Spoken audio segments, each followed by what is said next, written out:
everyone, this is Richard again for another edition of Learning with Rich.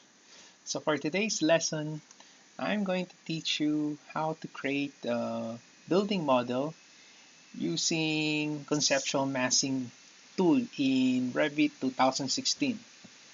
Okay, so I'm going to teach you start from scratch. So that's why I'm going to use here our architectural template. Okay, so let's get started. So I'm going to select this tool, this template. Okay, and then after that, to start creating our conceptual design, so from the massing inside, conceptual mass, I'm going to select your Inplace Mass. So it creates a mass that is unique to the project. So I'm going to select this. Okay, and then let's say I'm going to call it building. Okay, it's a building. And then I select OK. Alright, and then after that, so from the, you will notice your environment change. Okay, it looks like family editor, right? So some kind of tool. So these are the tools that we are going to use to shape up our mess. Okay, so for the first part of the exercise, I'm going to create here an arc. Okay, so I'm just going to make it very simple.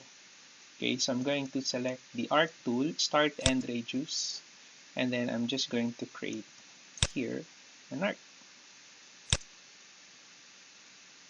There you go. Right click, cancel. Right click, cancel again. Okay, and then after that, again from the draw panel, I'm going to select this time point element.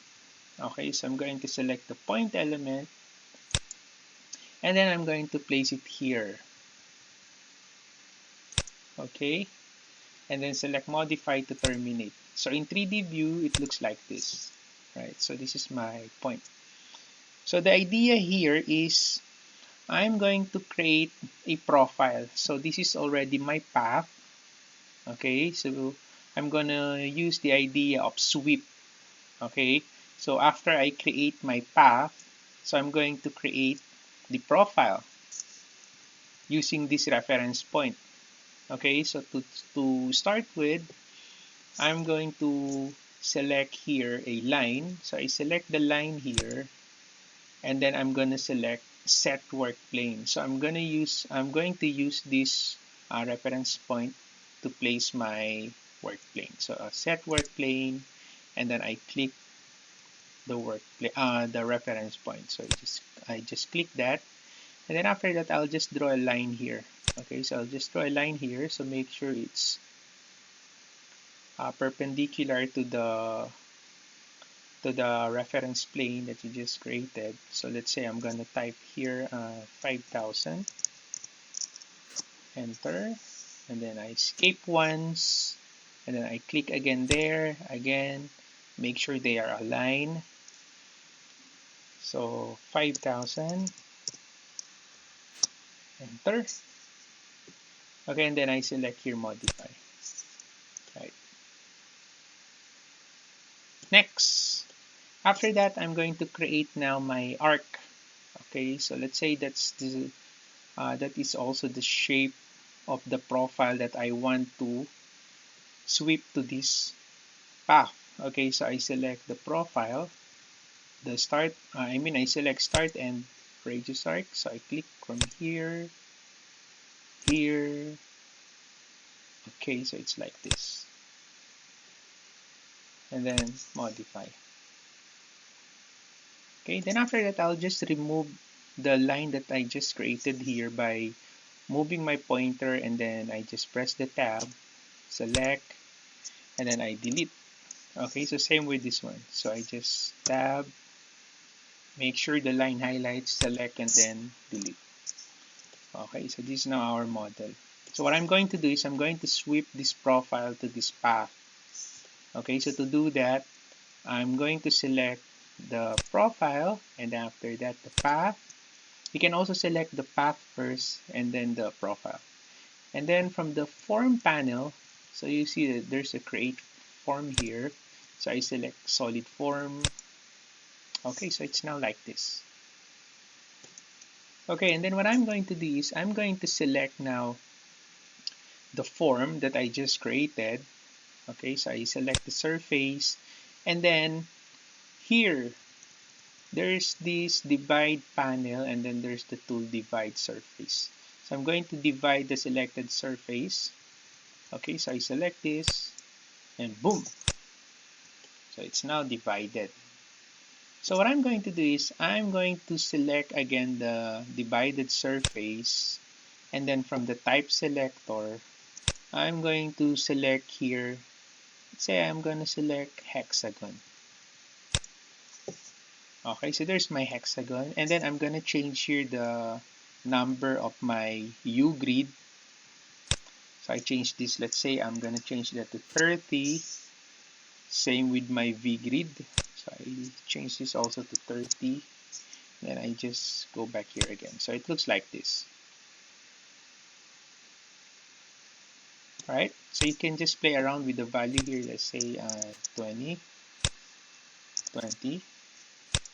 Okay, so it looks like this. Okay, so after I create now the form here, okay, the model, so what I'm going to do is I'm going to create a new family. So this family that I'm going to create, that is the one that I'm going to place here on this pattern. Okay, so I'm going to create a new family here. Okay, so new family, do not close this file, and then I'm going to look for generic model pattern base. Okay, so this is the template that I'm going to use, and then I just select open. Alright, now the pattern that I want is hexagon, but currently this is a rectangle, as you can see from the type selector. So I'm going to select the type selector here, and then I'm going to look for hexagon. So I select hexagon. So it looks like this. Alright, so this is the pattern that I'm going to put on that building that I'm creating just now. Alright, so I'm going to start by placing again a point element, and then I'm going to place it here on this line. Okay, so the exact location is not critical, so as long as the point is along the line. So I'm going to pick here. Okay, and then after that I'm going to create there a circle. So after I select the circle, I'm going to select set work plane. So I'm going to use that reference point as my reference. Okay, I'm going to put there the work plane. So I select set work plane, and then I click now. There you go. Okay, and then I'm going to click again to create the circle. Okay, so let's say for example this is, I'm going to type 300, or let's say around 250. Okay, and then modify.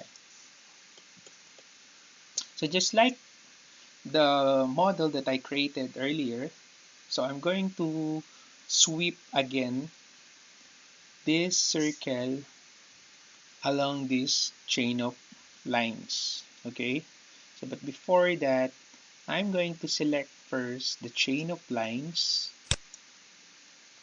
Okay, and then after that I'm going to create here a form. So I create a solid form. Okay, so we have two options here. Okay, so for this one I'm going to use this. Alright, so I now have this.